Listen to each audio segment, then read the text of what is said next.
Hello everyone. So this will be the most important video for all the CGL aspirants who are targeting CGL 2026 और even CHSL 2026. काफ़ी important video होने वाली है ये, क्योंकि इसमें मैं कंप्लीट मॉक टेस्ट की स्ट्रेटेजी आप लोगों से डिस्कस करूंगा। ठीक है, किस तरह से हमें अप्रोच करना चाहिए, पहले सीक्वेंस क्या होनी चाहिए, पहले मैथ्स अटेम्प्ट करनी है या फिर रीजनिंग अटेम्प्ट करनी है या जी के अटेम्प्ट करनी है, प्रॉपर हर एक चीज़ के बारे में डिस्कस करेंगे।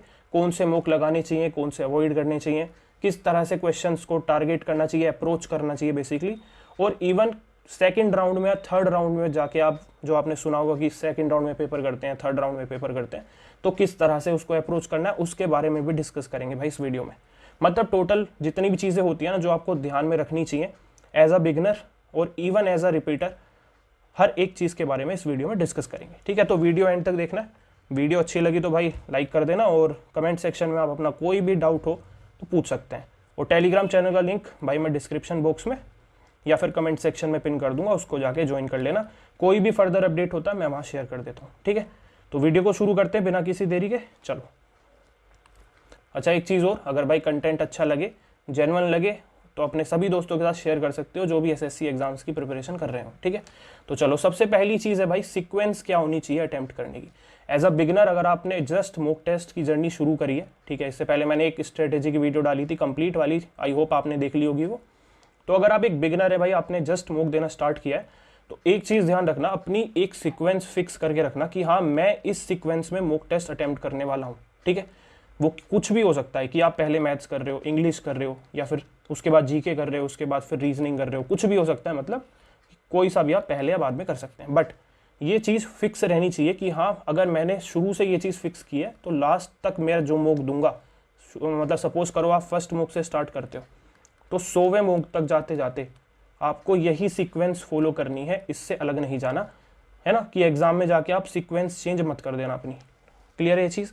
और मेरे अकॉर्डिंग जो बेस्ट सीक्वेंस रहती है भाई वो मैं शेयर कर देता हूँ। इतने सारे मॉक टेस्ट देखो, मैं अगर मतलब सही में बताऊँ तो मैंने हर एक लगभग सीक्वेंस ट्राई करके देख रखी है। ठीक है, बट एट द एंड मैं किस वाली सीक्वेंस पे स्टिक हुआ वो चीज़ मैं आपको बता देता हूँ। सबसे पहले भाई मैं अटैम्प्ट करता हूँ रीजनिंग, ठीक है, देन उसके बाद मैं अटैम्प्ट करता हूँ मैथ्स, उसके बाद मैं अटैम्प्ट करता हूँ इंग्लिश, देन फिर अटैम्प्ट मैं करता हूँ जीके। अब इसका रीज़न दूंगा मैं प्रॉपर कि मैं किस तरह से अटैम्प्ट करता हूँ, पहले आपको वो बताता हूँ। ऐसा नहीं है कि मैं पूरी रीजनिंग अटैम्प्ट करता हूँ पहली बारी में, पूरी मैथ्स अटैम्प्ट कर रहा हूँ, फिर पूरी इंग्लिश कर रहा हूँ, फिर मतलब पूरी जीके कर रहा हूँ, इस तरह से मैं नहीं करता। आपको मैं एक इस वीडियो में अप्रोच सिखाऊंगा कि सेकंड राउंड में कैसे अटेम्प्ट करते हैं और वो क्यों इंपॉर्टेंट है। एज अ बिगिनर आपको लगेगा यार नहीं जो भी आ रहा है सामने बस सोल्व करते हो चलो, जो नहीं आ रहा उसको छोड़ दो, बट ऐसा नहीं होता। आपको कुछ चीज़ें फॉलो करनी पड़ेंगी। ठीक है, एक्सपीरियंस के साथ जब आप मॉक टेस्ट दोगे आपको समझ में आएंगी इन बातों की वैल्यू कि यार हाँ वो बातें वाकई में ही जेन्युइन थी। ठीक है, तो करना क्या है, देखो मैं क्या करता हूँ, मान लो 60 मिनट का हमारा एग्जाम है। एक एक चीज़ ध्यान से सुनना भाई, वीडियो स्किप मत करना बिल्कुल भी, एक एक पॉइंट बहुत इंपॉर्टेंट है। 60 मिनट का हमारा एग्जाम है, 100 क्वेश्चन हमारे पास हैं, 25-25 ईच सेक्शन के। ठीक है, अब मैं क्या करता हूँ, पहली 10 मिनट देता हूँ मैं रीजनिंग को। देखना आप 2 राउंड में कैसे करते हैं एग्जाम को। पहली 10 मिनट मैंने दी रीजनिंग को, उसमें मैं कोशिश करता हूँ कि 20 से 22 सवाल या 21 मान लो, 20 से 21 सवाल मैं बना लूँ। आपको पता है कि रीजनिंग प्री में इतनी हार्ड नहीं आती। ठीक है, आपसे 3 से 4 या 4 से 5 ही सवाल ऐसे मैक्सिमम होते हैं जो टाइम टेकिंग होते हैं, इन द सेंस कि जो 1 से 2 मिनट या 1 से 1.5 मिनट आपकी ले लेते हैं। ठीक है, वरना जो बाकी के 20-21 सवाल होते हैं बिल्कुल हलवा सवाल होते हैं। हर शिफ्ट में कोई सी भी शिफ्ट उठा के देख लेना, कोई भी कर देगा उन सवालों को। तो हमें वही करना है, हमें जो भी लेंदी सवाल, जो भी नया सवाल या फिर जिसमें हमें अटके थोड़ा सा भी, उसको तुरंत देखते ही स्किप कर देना है। इवन आपको वो सवाल आता हो, मान लो कि सपोज करो ब्लड रिलेशन का सवाल है, थोड़ा बड़ा है, कर सकता हूँ लेकिन मैं स्किप कर दूंगा।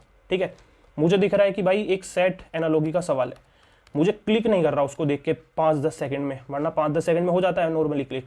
अगर नहीं कर रहा तो मैं स्किप कर दूंगा, बाद में देख लूंगा। उसको हम परमानेंटली स्किप नहीं कर रहे, बाद में देख लेंगे आके। बट हमें इस 10 मिनट में सिर्फ वो क्वेश्चन करने हैं अप्रोच जो एक बारी में हम क्लिक एकदम से कर दें। और वो आपको कैसे पता लगेगा, जब आप डेली रेगुलर सेक्शनल मॉक्स लगाओगे, जैसा मैंने अपनी प्रीवियस वीडियोस में बताया है कि डेली एक सेक्शनल लगाना है, तो उसके बाद आपको एक समझ में आएगा कि यार हाँ इस क्वेश्चन के साथ मैं कंफर्टेबल हूँ, इसके साथ नहीं हूँ। तो जिस क्वेश्चन के साथ आप कंफर्टेबल हो उसको सबसे पहले अटेम्प्ट करना है। समझ में बात आई? क्लियर एकदम? तो 10 मिनट में पहले मैंने ये किया, देन उसके बाद मैं क्या करता हूँ कि लगभग 15 से 20 मिनट या 20 ही मिनट मान लो इसको, 20 मिनट मैं देता हूँ मैथ्स को, ठीक है, 20 मिनट दिए मैंने मैथ्स को। सिमिलर इसमें भी मैं यही काम करता हूँ, ठीक है। मैं आपसे ये नहीं कह रहा कि आप 15 मिनट में मैथ खत्म कर दो, ये कर दो, ठीक है, कोई ज़रूरत नहीं भाई हवाबाजी करने की, एकदम प्रैक्टिकल अप्रोच बताऊंगा। 20 मिनट है, 20 मिनट में मैथ्स में आप इजीली 20 से 21 सवाल कर सकते हो, ठीक है, बहुत इजीली कर सकता है बिगिनर बच्चा भी अगर थोड़ा सा प्रैक्टिस कर ले। मतलब मैं ये नहीं कह रहा एकदम शुरुआत में ये चीज़ हो जाएगी, बट थोड़ी प्रैक्टिस के बाद होने लग जाएगी अगर आप स्किप करके चलोगे।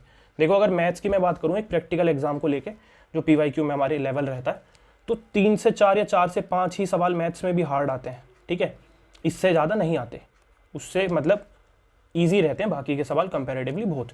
मतलब वो 1 मिनट ऑन एन एवरेज आप करोगे ना, 1 मिनट ऑन एन एवरेज होते हैं, उसमें काफ़ी सारे ऐसे भी हैं जो 20-20 30-30 सेकंड में हो जाएंगे, but 1 minute on an average मान के चलो तो आप 20 मिनट में इजीली स्किप करके अगर चलोगे उन क्वेश्चंस को तो आराम से 20 से 21 सवाल बना सकते हो।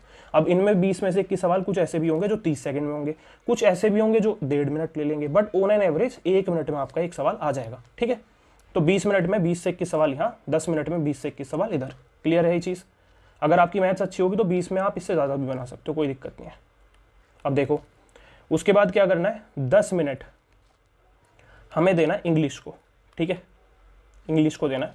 आपको पता है कि पिछली बार से कॉम्प्रीहेंशन आना चालू हो गया, उससे पहले नहीं आता था, तो इस 10 मिनट में पूरी इंग्लिश खत्म ही हो जाती थी, स्किप करने लायक कुछ बचता नहीं था। बट अभी आपको क्या करना है, इस वाले केस में आपको कॉम्प्रीहेंशन स्किप कर देना भाई पूरी तरह से, ठीक है। मतलब अगर आपको दिखे कि क्लोज टेस्ट आ गया आपके शिफ्ट में तो वेल एंड गुड है, तो 10 मिनट में इंग्लिश खत्म करके आगे बढ़ जाना। लेकिन आपको लग रहा है कि यार बाकी तो हो गया बट मेरा जो कॉम्प्रीहेंशन है वो बच रहा है और काफ़ी लेंदी कॉम्प्रीहेंशन है। देखो एक तो होता है आसान वाला कॉम्प्रीहेंशन जिसमें पूरा पैसेज पढ़ने की नीड नहीं होती, ठीक है, उसमें कुछ क्वेश्चन ऐसे होते हैं ना, एंटोनियम सिनोनियम पूछ लिया या इस तरह के, तो उनको पहले अटेम्प्ट कर लिया, तो इसमें कुछ क्वेश्चन आपके बच जाएंगे, उनको अभी स्किप करना है। क्लियर है चीज़? अब आपके देखो कितने मिनट हो गए, 10 मिनट यहाँ 30 40 मिनट हो गए और आपने अटेम्प्ट कितने कर लिए, 21 21 42 और इसमें सपोज करो आपने 21 अटेम्प्ट कर लिए, 4 क्वेश्चन कॉम्प्रीहेंशन के आपने छोड़ दिए, मान लो एक आधा एंटोनियम का होगा वो कर लोगे, तो कितने हो गए, 63 क्वेश्चन हो गए भाई। मतलब 60 to 63 क्वेश्चन आपने 40 मिनट में अटेम्प्ट कर लिए। क्लियर है चीज़?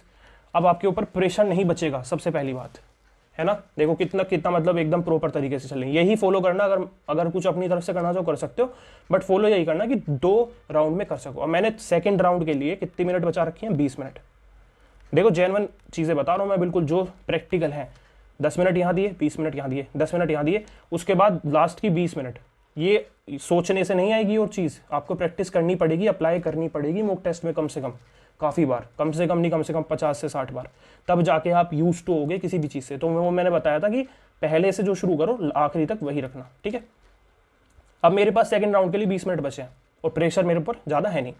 अब मैं क्या करूँगा लास्ट में, मतलब मैं अब इस पे जीके पे नहीं कूदूंगा, पॉइंट है यहाँ पे मेरा, ठीक है, कि मैं यहाँ जीके पे नहीं जाऊँगा बिल्कुल भी। क्यों? उसका रीज़न है, देखो क्या होता है कि मान लो अगर मैं जीके कर लूँ यहाँ पे, ठीक है, और लास्ट के 5 मिनट बचे और मुझे मैथ्स के क्वेश्चन करने हैं, सपोज करो लास्ट के 5 मिनट है और मुझे मैथ्स के क्वेश्चन करने हैं, भाई बहुत कम प्रोडक्टिविटी हो जाती है। क्यों? मैंने ऐसा फील किया है पर्सनली कि जब प्रेशर होता है ना, लास्ट का दिख रहा है तुम्हें यार टाइम खत्म, तो तुम लास्ट के 5 मिनट में मैथ्स के इतनी प्रोडक्टिविटी के साथ क्वेश्चन नहीं कर सकते जितनी प्रोडक्टिविटी के साथ तुम लास्ट के 5 मिनट में जीके के क्वेश्चन कर सकते हो। तुम्हें दिख रहा है प्रेशर है, लास्ट के 5 मिनट बचे हुए, जी के आराम से निपटा दो ना फिर भाई, क्या दिक्कत है, जी के आराम से कर दोगे तुम, क्योंकि इसमें तुम्हें कुछ कंसेप्ट नहीं लगाना। जीके में आता है तो आता है, नहीं आता तो नहीं आता, बात खत्म हो गई, ठीक है। तो जीके में कंसेप्ट लगाना नहीं है, तुम्हें सोचना है नहीं कुछ ज़्यादा, ठीक है, आता होगा तो ठीक है, वेल एंड गुड, नहीं आता तो नहीं आता। तो उस केस में तुम्हारी जीके में प्रोडक्टिविटी बहुत हाई रहती है लास्ट की 5 मिनट में, बट वहीं मैथ्स में वो कम हो जाती है। क्यों? क्योंकि कैलकुलेशन मान लो सपोज करो ज़्यादा आ गई है, तुमने थोड़ा टाइम खराब कर दिया एक सवाल में, वो हुआ नहीं, तो बहुत कम प्रोडक्टिविटी हो जाती है और प्रेशर बिल्ड हो जाता है नेसेसरी, ठीक है। तो ये काम नहीं करना, इसलिए अभी जो 15 मिनट बचे हैं, इस 15 मिनट में हमें जो रीजनिंग मैथ्स के हमने 4 ही कुछ सवाल छोड़े थे, 8 सवाल समथिंग, और ये इंग्लिश में सवाल छोड़े थे, हमें ये सवाल भाई करने हैं 12 क्वेश्चन। अब तुम देख रहे हो 1 मिनट से, पर 1 मिनट से ज़्यादा है तुम्हारे पास एक क्वेश्चन के लिए यहाँ पे, ठीक है, 1 मिनट से ज़्यादा मिल रही है तुम्हें, तो तुम्हें ये 12 क्वेश्चन जो है भाई अपने 12 से 13 क्वेश्चन जो भी तुम्हारे बचे, ये तुम्हें 15 मिनट में करने। अब जरूरी नहीं है देखो तुम मैथ्स में पूरे 25 करके आओ, एक आध छोड़ देना भाई जो ज़्यादा कैलकुलेटिव लग रहा हो, ठीक है, 24 कर लेना, क्या दिक्कत है, ठीक है। रीजनिंग में एक आध छोड़ देना, कोई दिक्कत नहीं है, 48 ले आओ, 96 आ जाएंगे, ठीक है। इंग्लिश में आप 40 भी ले आओगे तो 136, तो 3 ही सब्जेक्ट में हो गए। उसके बाद अगर 24 नंबर भी तुम्हारे जीके में आते हैं तो 160 बन जाएगा। क्लियर है, प्रैक्टिकल चीज़ है, कोई ज़्यादा हवाबाजी नहीं है इसमें। तो 15 मिनट में ये वाले सवाल आपको निपटाने हैं। क्लियर है चीज़। आप वो अपनी मर्जी से निपटा सकते हो, जैसे तुम्हें सूटेबल लगे कि हाँ पहले ये चीज़ करनी है फिर ये करनी है। क्लियर है चीज़। तो ये हो गया। अब लास्ट के 5 मिनट जो बचेंगे उसमें हमको जीके करनी है। फिक्स टाइम है 5 मिनट का, इसको 6 मिनट भी बोल सकते हो, 5 से 6 मिनट। अगर तुम्हारा यहाँ जल्दी हो जाता है ना 1-2 मिनट, तो उसको 5-6 मिनट यहाँ दे देना। सारा टाइम यूटिलाइज करना है, वो हवाबाजी नहीं करनी कि मैंने तो 5 मिनट बचा दिए, मैंने तो 10 मिनट बचा दी। भाई कहाँ जाओगे बचा के, हर एक चीज़ को यूटिलाइज करो ना। या तो तुम्हारे भाई 50-50 आ रहे हो सारे सब्जेक्टों में, तो पता समझ में आता है कि हाँ चलो तुमने टाइम बचा लिया, तो फायदा भी है उस चीज़ का। लेकिन अगर तुम्हारा टाइम बच रहा है तो उसको यूटिलाइज करो ना, दोबारा रिव्यू करो, पूरा अच्छे से। जितना हमारे पास 60 मिनट है, मैं ये मानता हूँ कि तुम्हें 60 की 60 मिनट यूटिलाइज करनी है मेरे भाई, ठीक है। समझ में आई चीज़ें, क्या बोला मैंने। तो ये चीज़ है। तो हमें क्या इंपॉर्टेंट पॉइंट्स हैं, क्या ध्यान में रखना है कि सबसे पहली चीज़ कि 2 राउंड में हमें जो है मॉक टेस्ट सोल्व करना है, ठीक है। समझ में आया। सीक्वेंस जो हमारी होगी, जो भी सीक्वेंस आप बनाओगे, जैसे मैंने अपनी बता दी है पूरी, उसको फिक्स करके रखना, ठीक है। तीसरा पॉइंट क्या है, स्किपिंग, जो मैं यहाँ पे बताने वाला था। स्किपिंग जो मैंने बताया ना कि पहले सिर्फ वो क्वेश्चन करने हैं जिनके साथ आप कंफर्टेबल हो, जो आपको देखते ही समझ में आ जाए, जिनको देख के डर ना लगे, जो नया पैटर्न ना लगे, उनको स्किप करना है, ठीक है। अब आप कुछ पूछ सकते हैं भाई लोग कि भाई कैसे पता लगेगा कौन सा स्किप करना है। उसके लिए मैंने बताया था कि डेली सेक्शनल दो, जितना यूज टू हो जाओगे पता लगता रहेगा तुम्हें किस पैटर्न के साथ तुम ज़्यादा कंफर्टेबल हो, और उस हिसाब से तुम वो चीज़ सेलेक्ट कर सकते हो। हर किसी की वो अलग होती है। कोई रेस का सवाल छोड़ देता है देखते ही, भाई सामने अगर मेरे रेस का सवाल आ जाए, मैं तो बहुत खुशी खुशी करता हूँ क्योंकि मुझे रेस अच्छे से समझ में आती है, ठीक है। तो रेस का सवाल मैं सबसे पहले अटेम्प्ट करने जाता हूँ। तो ये चीज़ रहती है, हर किसी के वीक पॉइंट अलग होते हैं, हर किसी का सब कुछ अलग होता है, ठीक है। इंस्टॉलमेंट का सवाल आ जाए, भाई मैं सबसे पहले करूँगा, इंस्टॉलमेंट मुझे अच्छे से समझ में आती है, ठीक है, किसी किसी को नहीं आती। तो वो चीज़ें रहती हैं। इंस्टॉलमेंट से आता है भाई पढ़ाई भी हुई है, जाके पढ़ सकते हो, ठीक है। तो ये चीज़ हो गई। स्किपिंग के भाई बहुत अच्छे से ध्यान देना है, 2 राउंड में पूरा पेपर करना है और सीक्वेंस फिक्स करके चलना है, ठीक है। और प्रेशर अगर बने, अगर मान लो प्रेशर बनता है तुम्हारे ऊपर, तो तुम्हें क्या करना है, 10 से 11 सेकेंड का पोज लेना भाई, ठीक है, आंख बंद करके 10 से 11 सेकेंड का पोज लेना, और उस पोज में आराम से लंबी लंबी सांसें लेके बिल्कुल रिलैक्स कर लेना। कोई दिक्कत नहीं है, रिग्रेट मत करना कि ये 10-11 सेकंड मैंने वेस्ट कर दी इस चीज़ में, क्योंकि वो तुम्हारी आगे की जो एफिशिएंसी है उसको काफ़ी इंक्रीज कर देगी, ठीक है। तो ये बहुत इंपॉर्टेंट पॉइंट है। जब भी तुम्हें मॉक टेस्ट में दिखे यार बहुत प्रेशर बन गया, बहुत सारे क्वेश्चन स्किप करने पड़ गए यहाँ, तो ठीक है, क्योंकि देखो ज़रूरी नहीं है ना कि 24 सवाल आपके बन जाएंगे मैथ्स में। कोई शिफ्ट टफ आई है, हो सकता है आपको 2 से 3 सवाल वहाँ स्किप करने में फ़ायदा मिले, आप 21-22 सवाल बना लो, वही काफ़ी अच्छी अटैम्प्ट हो। हर चीज़ के लिए तैयार होना चाहिए। तो ऐसे केस में जब आपको दिखे कि ज़्यादा स्किप करना पड़ रहा है मुझे, तो उस केस में कि जो हमने लगाया था ना कि 20 मिनट में हमें 20-21 बनाने, मान लो 20 मिनट में तुम्हारे 15-16 ही बने, तो प्रेशर नहीं लेना इस केस में। हो सकता है तुम्हारी शिफ्ट टफ हो, तो अगली जो तुम्हारे पास टाइम होगा उसमें तुम 20+ बनाने की कोशिश कर लो 25 की जगह। तो यही समझदारी होती है। क्लियर है चीज़। तो जब भी ऐसा लगे प्रेशर सा फील हो, तो 10-11 सेकंड का पोज लेना, आराम से लंबी सांसें लेके फिर दोबारा शुरू करना कि ठीक है रिलैक्स करो, कोई दिक्कत नहीं है, ठीक है। और चौथी चीज़, एक तो ये हो गई, 2 ये हो गई, 3 ये हो गई, 4 ये हो गई, 5 ये हो गई। लाइव जितने भी मॉक आते हैं, लाइव मॉक्स कौन कौन से, RBE, पंडित्स, ठीक है, और ओलिव वाला, जितने भी आते हैं 3 से 4, ये सारे अटेम्प्ट करने हैं। 3 तो देने ही देने हैं एटलीस्ट, ठीक है।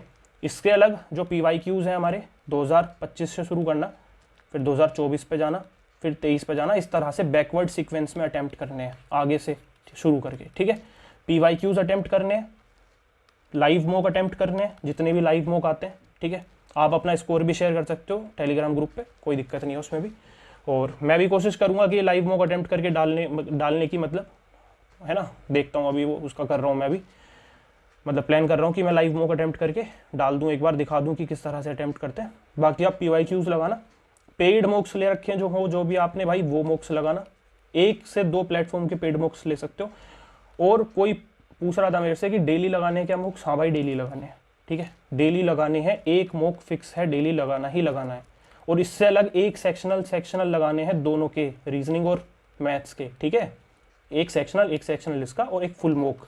ये चीज़ आपको कंटिन्यू करनी है टिल द एग्जाम। ओके, आ गई सारी चीज़ें समझ में भाई, आई होप। तो वीडियो कैसी लगी है, कैसा लगा आपको कंटेंट, बताना एक बार कमेंट करके। और कोई भी डाउट हो तो पूछ सकते हो भाई कमेंट सेक्शन में। Thank you for watching and all the best for your all upcoming exams.